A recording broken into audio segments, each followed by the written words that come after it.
Olá, é um prazer estar aqui no dia 14 de maio para mais um chat da SBPI. O Valdinei diz o seguinte: boa tarde, professora. Fátima, como vai? Espero que esteja tudo certo. Adentrando aos assuntos da psicanálise, tenho uma dúvida há muito tempo e sempre esqueço de perguntar. Um psicanalista pode trabalhar com orientação vocacional dentro das escolas?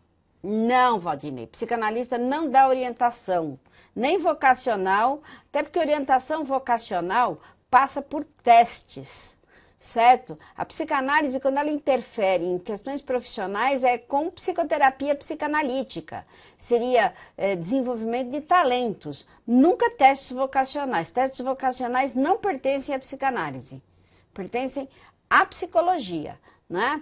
Nós não orientamos ninguém em nada. Psicanálise jamais foi ou será orientação, é intervenção, tá bom? O Tiago Souza pergunta o seguinte: boa tarde, professora Fátima. Existem estudos relacionados ao Édipo em crianças criadas por apenas um dos pais? Olha, Rodrigo, isso não depende por quem a criança foi criada, porque se você pensar numa criança que vive num orfanato, ela não tem especificado as figuras.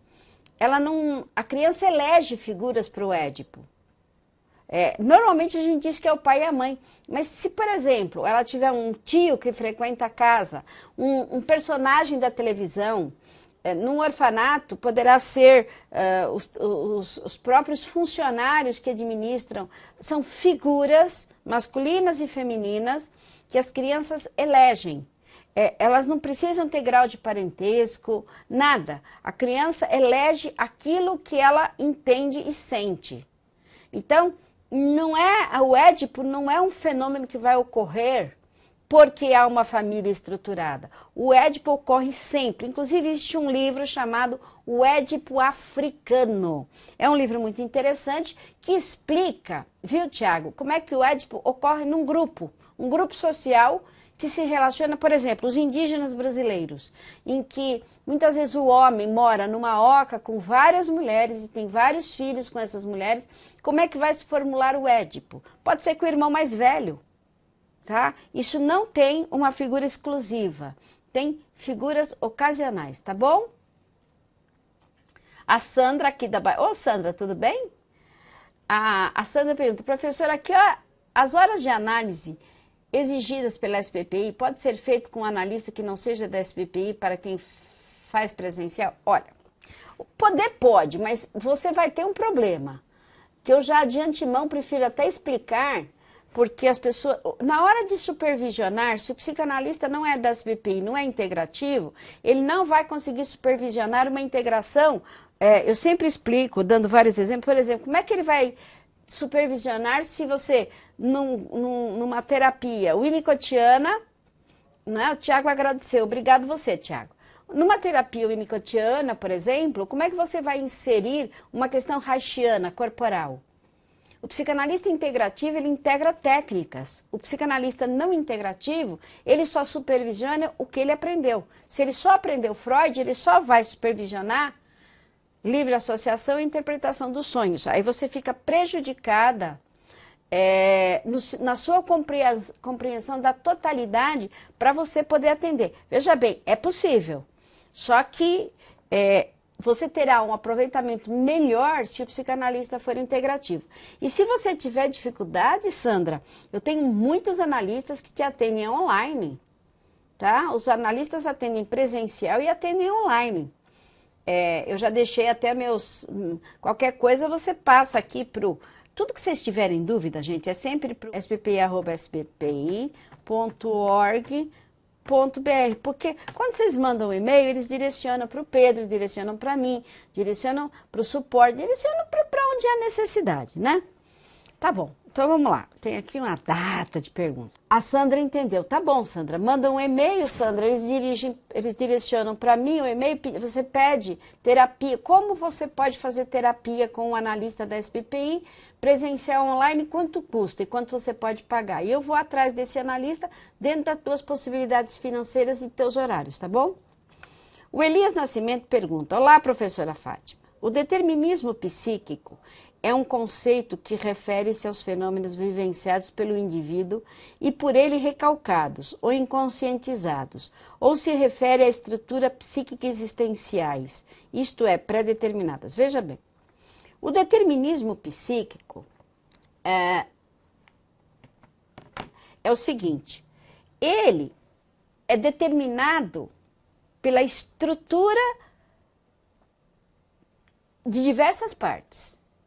Ela é determinada um quantum pela genética, né? Nós temos uma genética, pelo biológico do indivíduo, o psicológico na medida em que ele vai mudando os tempos de existência, vai estruturando o ego, nascendo com o id, sem superego, vai adquirindo superego, e nessas estruturas psíquicas, ele vai tendo determinações que se tornam inconscientes, que são inconscientes e estão recalcadas, e que vão determinar os fenômenos da sua existência, né?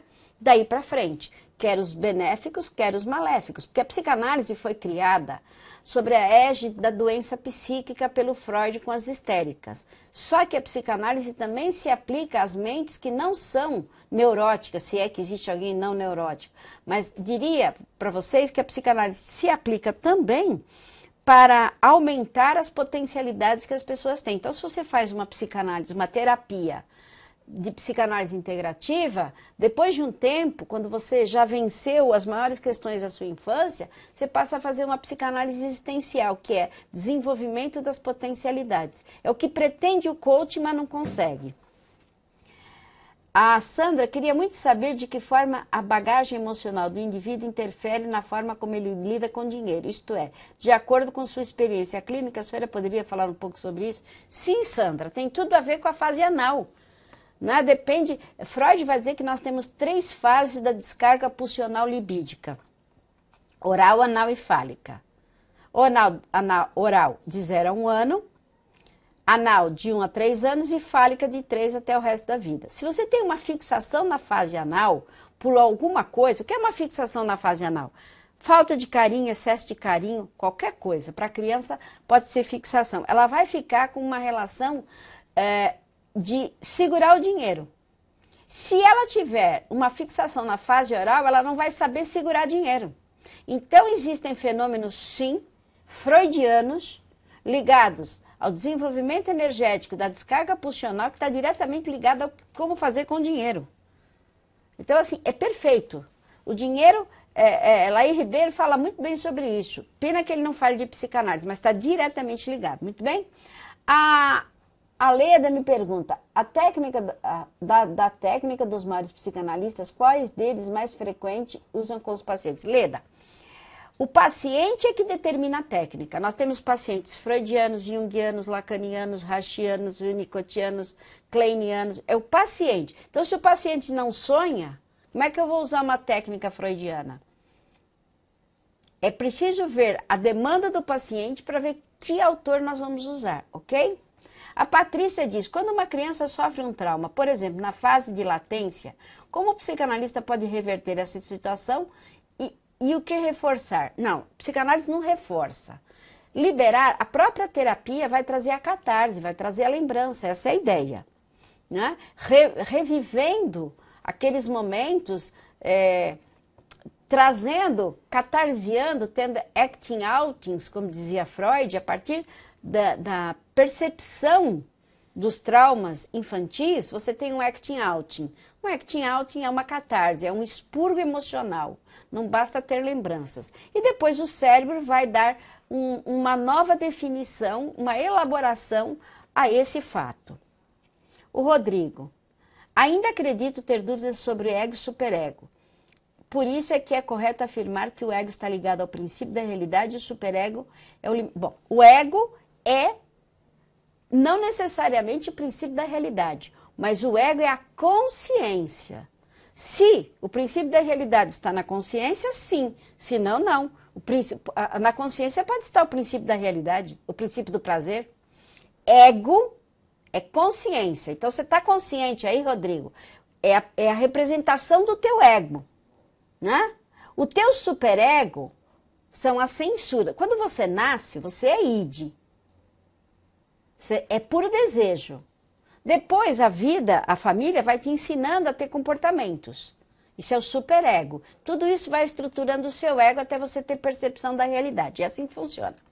Ele diz, ainda acredito ter dúvidas sobre o ego e o superego. Por isso é correto afirmar que o ego está ligado ao princípio da realidade e o superego é limitador, provindo daqueles que exercem papel fundamental, pai e mãe, na formação da educação do ser. Não é só. O superego tem a ver com a formação externa e tem a ver com a formação do complexo de Édipo. Porque o complexo de Édipo é uma questão em que a própria criança ela tem que criar limitações por sentir culpa. Então, superego está ligado muitas vezes a complexo de Édipo. A psicanálise é um conjunto de informações que se intercalam a todos os momentos. É por isso que nós devemos estudar de uma forma estanque cada teoria e depois, quando é que nós vamos entender perfeitamente, Rodrigo?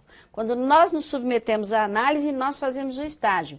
Porque a hora que você olhar para o paciente, você vai entender ego, princípio do prazer, princípio da realidade, porque você vai ver o fenômeno ocorrer nos teus olhos.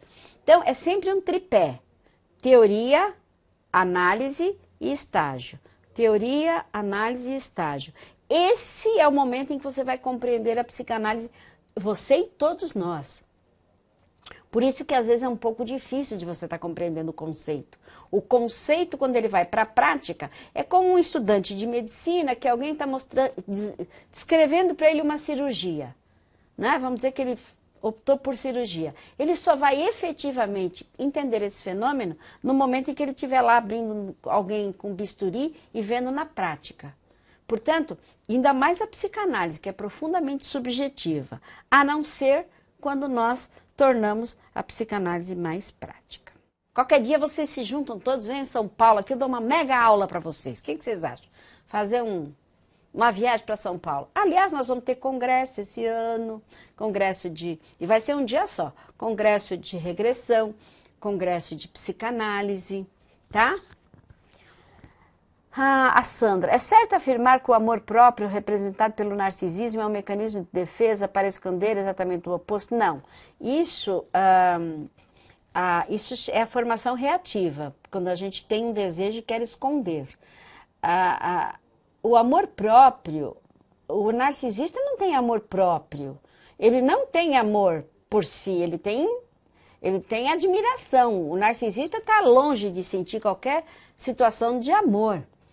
Né? Quando de psicanálise? 24 de novembro. Já está marcado. De regressão, depois eu passo tudo para vocês aí, tá? A Sueden me pergunta aqui, tem algum tipo de teste ou avaliação que possa ser usado dentro da psicanálise integrativa? Eu trabalho com alguns testes psicológicos. HTP, palográfico, Rorschach e outros. Não. Sueden, testes são exclusivamente de propriedade dos psicólogos. Nem pensar em nós fazermos isso. O que nós psicanalistas podemos fazer é usar arte-terapia e testes que são dados por Jung, testes projetivos, né? Desenhos projetivos, por exemplo, como o cubo, como a ponte, uma porção de desenhos projetivos, mas testes não fazem parte da psicanálise. Por favor, não vão usar testes, porque eles são... Aí é falsidade ideológica, porque pertence aos psicólogos, né? A Mônica Lima me faz uma pergunta que eu não entendi. Então, o prazer pode estar ou não inserido na libido? Bom, libido é o nome da energia dada, a descarga pulsional, da pulsão sexual e agressiva. Veja bem, prazer, eu posso dizer que um sádico tem prazer em bater. Sim, mas é relativo. Afirmações em psicanálise são complexas, né? Eu prefiro dizer, existe a possibilidade de sim. Sim, é possível obter prazer inserido na libido ou não. A Sandra diz assim, professora, morro de curiosidade sobre o que dispara o gatilho do narcisista. O que esses indivíduos vivenciam para apresentar esta neurose? Meu Deus do céu, Sandra, pelo amor de Deus, você tem que estudar primeiro o que é narcisismo primário. Não tem gatilho. Esse negócio de gatilho, eu não sei onde é que vocês andam vendo muito filme de faroeste, de arma, não tem nada de gatilho. Isso não é desencadeado. Uma neurose, ela pode sim estar adormecida, mas é preciso... Nós só podemos afirmar alguma coisa de um sujeito, de um paciente, quando nós temos uma ficha anamnética completa, né? Existem coisas que são aproximadas. Então, o narcisista primário, né? Aquela pessoa que não... É quase um autista. Ela não tem amor próprio, ela não vê ninguém. Ela é uma criança cuja catexia ficou voltada para si mesma e ela não conseguiu fazer com que essa catexia se voltasse para o externo. Né? Por N razões lá da infância. Não é um gatilho, são neuroses infantis que têm que ser diagnosticadas através de uma ficha anamnética, de um diagnóstico e um prognóstico. É muito vago a pergunta. Mas Sandra, é por aí, né? Você gosta de narcisista, mulher? Você é narcisista? Por que você gosta tanto? Isso é uma atração narcísica? Você está fazendo terapia, Sandra? Veja que sou analista, se isso é uma identificação narcísica. Se você gosta, se você tem uma curiosidade. Estou brincando com você, tá? Mas às vezes quando a gente gosta demais, aí tem, hein? O Márcio faz a seguinte pergunta. Faroeste, vou estudar mais. Você sabe que eu tenho um lado muito bem-humorado, né, Sandra? Então... É assim, né? Na primeira tópica freudiana, do ponto de vista topológico ou topográfico, como é o modelo da mente, a cada instância se refere. Não entendi o que são essas instâncias, meu Deus do céu.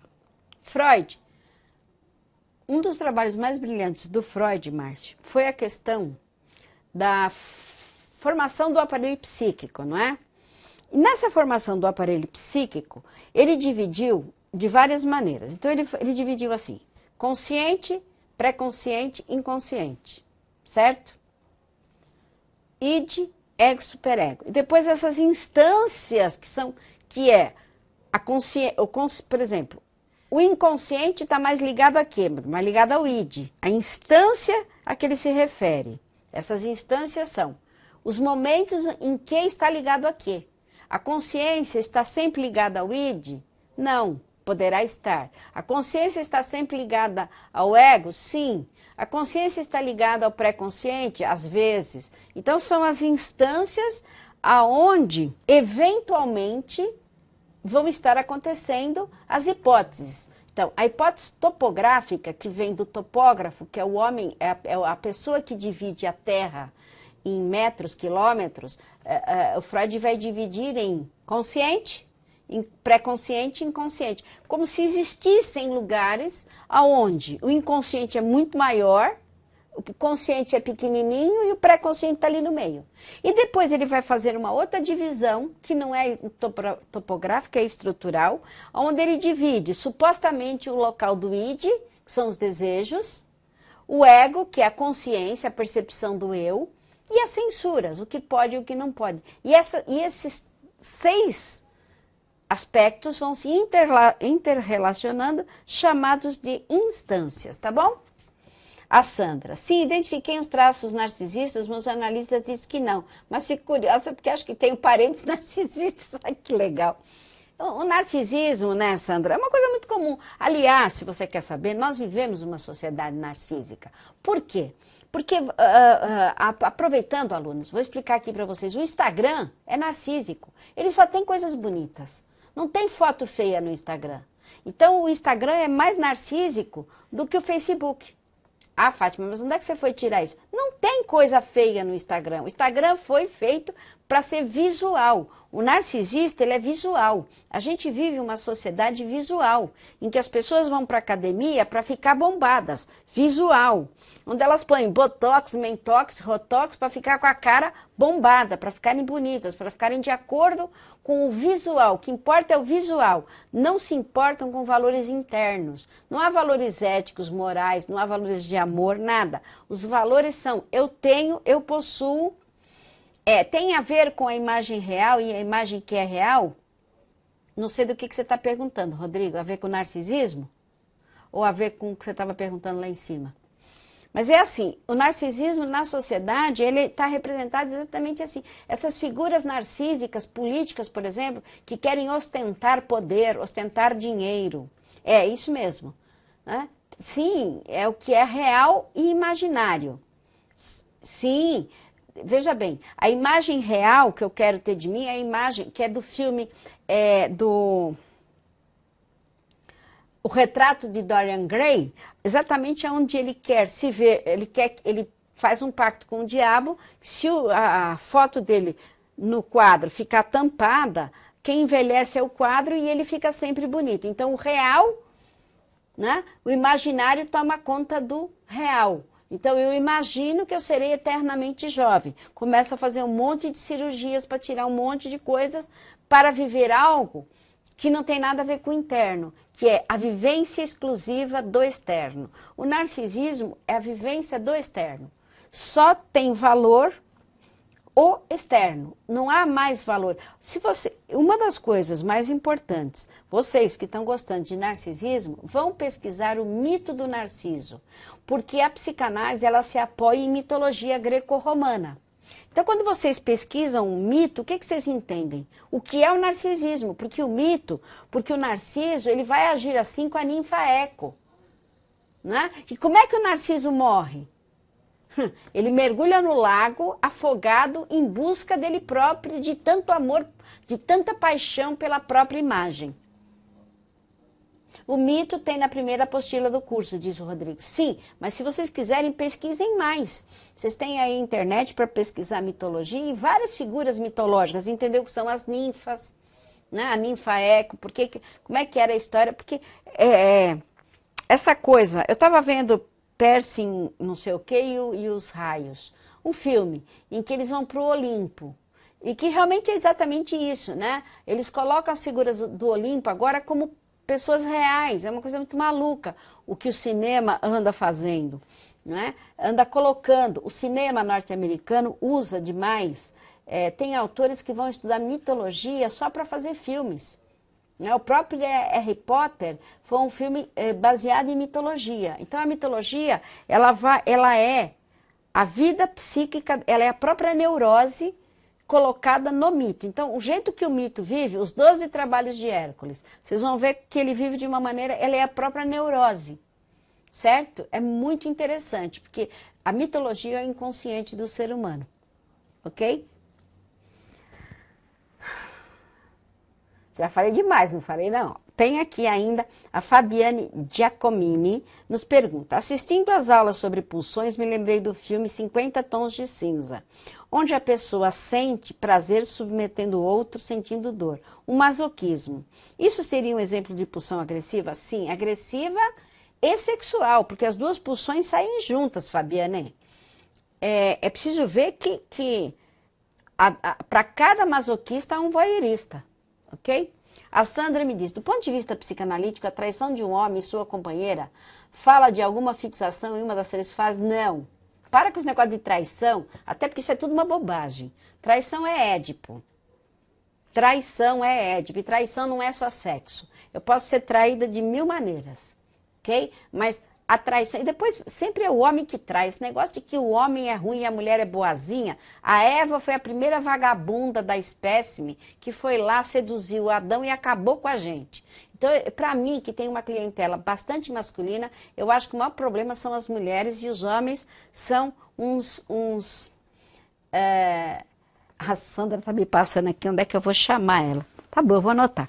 É o seguinte, os homens são vítimas das mulheres, porque todo homem foi educado por uma mãe que geralmente o pai não estava em casa, né, Sandra? Então, o que acontece? As mulheres são as grandes culpadas de criar esses homens do jeito que criam. E depois ficam reclamando, os homens não são românticos, os homens são assim, são assados. Uma ova. As mães criam os meninos para não lavar a louça, fazem as meninas lavar a louça e depois querem ter maridos que sejam o oposto e brigam com as sogras. Então, é preciso repensar toda essa questão social da nossa existência. Olha eu aqui já fazendo apologia feminina e masculina. Mas é sério, a gente está sempre ouvindo essas histórias, e Freud, ele não se refere aos sexos. O Freud, quando ele fala de energia, ele fala de homens e mulheres. Quem vai falar de personagens, de energias femininas e masculinas, é o Jung. A Sandra, sobre Eva, a senhora falou tudo que as mulheres querem dizer, não tem coragem. Eva é uma vagabunda. Ela foi seduzir o Adão que estava quieto. Porque a mulher traz em si, os próprios muçulmanos, alguns muçulmanos, querem que as mulheres cubram seus corpos porque dizem que o pecado está no corpo da mulher. A mulher traz o pecado inserido, mas isso na verdade é cristão, né? A mulher é o próprio fulcro da sedução, porque o seu corpo feminino faz com que o homem se sinta atraído. Quer dizer, a mulher é culpada por ter o corpo que tem. E ela é uma sedutora, porque, segundo conta na Bíblia, foi a cobra e a Eva que foram seduzir o Adão, que era puro, casto e inocente. Nós perdemos o paraíso. Eu não sei se isso é uma história mítica, mas ela já nos orienta, né, nesses papéis masculinos e femininos, o que se espera das pessoas. Por isso a questão do transgênero, por isso todas essas questões hoje, né, desses papéis. A psicanálise freudiana, por exemplo, não se ocupa de papéis. Ele se ocupa de dizer que a neurose é um fenômeno independe de sexo. Aliás, Freud diz que no momento do nascimento nós somos bissexuais. Nós não temos um sexo ainda definido e não temos escolha de objeto, né? Então, quando nós começamos muito nessa questão homem e mulher, a gente foge um pouco da psicanálise, isso aqui eu brinquei um pouco, mas, na verdade, a psicanálise, ela estuda e observa esses fenômenos, né? O Freud não se ocupa do feminino e do masculino, como tendo diz que as neuroses são idênticas. O Jung vem e diz que existe energia feminina e masculina, o Freud diz que não. O Lacan não diz nada, o Reich não diz nada, e vocês é que têm que dizer. O que eu quero dizer com isso? Cada autor tem uma percepção muito particular da sua clínica, da sua obra. E aqui não é um lugar para a gente defender se é o Freud, se é o Jung, quem é que tem razão. Quem tem razão é aquele que consegue que o seu paciente tenha melhoras clínicas no consultório. Se foram usados regressão, hipnose, Freud, Jung, Reich, Lacan, Melanie Klein, o xamanismo não me interessa, né? É preciso conhecer a fundo os autores, né? Fazer a sua análise individual e fazer o estágio. É através do estágio, queridos alunos, que vocês vão aplicar essas técnicas e vão perceber a fundamentação desses autores. O Rodrigo pergunta, temos que usar a técnica fatimiânica? Não, fatimiânica é só a Fátima que usa. Você tem que usar a técnica rodriguiana. Você tem que criar o seu próprio... eu já escrevo sobre isso, viu, Rodrigo? Mas é importante você aprender com seus professores e depois você mesmo... porque, por exemplo, uma aula, sabe, Rodrigo, pode ser igual. Mas a forma de dar a aula pode ser diferente. Eu, por exemplo, quando dou aulas, eu não uso datashow, não uso slides, não uso nada, né? Tem professores que preferem usar slides. Isso vai de acordo com a técnica, não é? Que cada um de nós percebe melhor para si. Eu, por exemplo, sou extremamente disléxica. É ruim para eu ler. Eu e o professor Arley. Então, o que nós fazemos? Nós gravamos. Então, eu pego o celular e gravo, e depois me ouço, né? Então, assim, é preciso contar também com as neuroses do analista. Todos somos neuróticos, Rodrigo. Inclusive os professores. Só que todos nós fazendo análise, alguns de nós já sabendo melhor sobre as suas neuroses, os outros não, os outros começando, mas estamos todos num barco igual, não é? Remando na mesma direção, e é preciso que a gente tenha uma coisa chamada solidariedade entre nós. Eu acredito muito que nós devamos ser solidários, tá bom? A Daniela me disse assim, gostei bastante da técnica de indução à regressão e confesso que acabei dormindo ao ouvi-la. Caso isso ocorra durante a sessão em 7 analítica, Desculpa, como a analista deve proceder? Acorda o paciente. Eu já tive paciente, eu tô rindo, Daniela, porque eu já tive paciente que começou a roncar. É porque às vezes a pessoa não entra em regressão, ela está em fuga e ela adormece, né? Ou quando ela está muito cansada, não dormiu bem, e aí ela precisa descansar. Ela não entra em regressão, ela dorme. O Rodrigo disse que vai dar aula aqui. Eu acho bom, Rodrigo. Nós estamos sempre querendo bons professores. Você, pelo visto, eu estou escrevendo. É que o Rodrigo está falando aqui, está falando no meu celular. Obrigada. O Paulo pergunta, qual a vantagem de ter um sindicato de psicanalistas? O fato de ser o único no mundo tem no mundo a ter um sindicato de tal categoria. A meu ver, não é nada a se comemorar, pelo contrário. Então, Paulo, eu praticamente eu não comemoro o sindicato dos psicanalistas. Eu registro o fato de que existe. E registrar não é comemorar. A comemoração que houve na sexta-feira passada foi uma comemoração pelo Dia do Psicanalista, que foi instituído no estado de São Paulo, devido ao fato do Freud ter nascido no dia 6 de maio. E depois, Paulo, sejamos mais alegres, né? Um psicanalista tem que estar de bem com a vida, bem-humorado.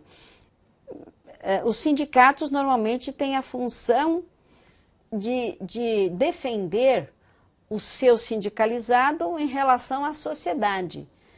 Comemorar é uma curiosidade, não uma comemoração. Por que será que o Brasil é o único país do mundo que tem sindicato? Eu acho que essa coisa de estar pesquisando os fenômenos, eles são muito interessantes, Paulo. Não só esse fenômeno, como o fenômeno de que a cidade de São Paulo é a cidade que mais neuróticos tem no mundo, por pesquisa. Então não é uma comemoração, mas é uma constatação.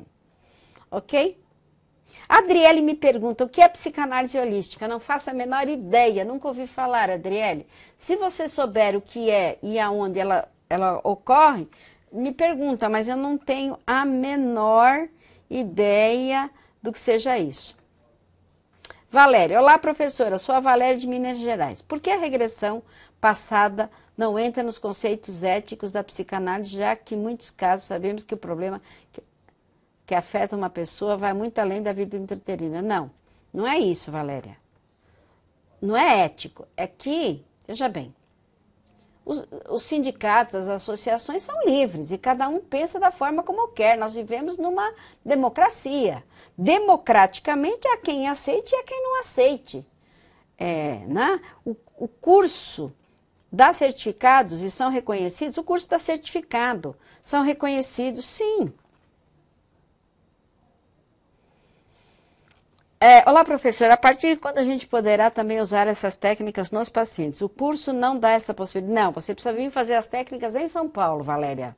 É preciso que você entre aqui no sbpi, e pergunte quando é que nós vamos ter cursos.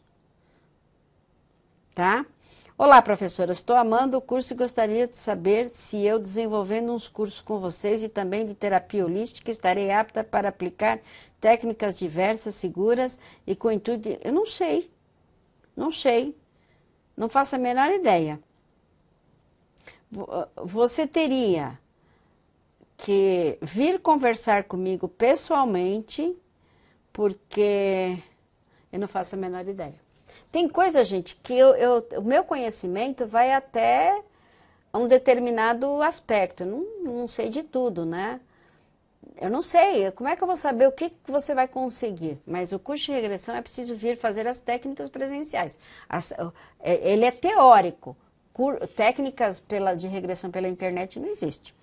A Sandra, professora, o que a senhora acha de mudar de analista se o aluno não entrar em análise com o atual analista?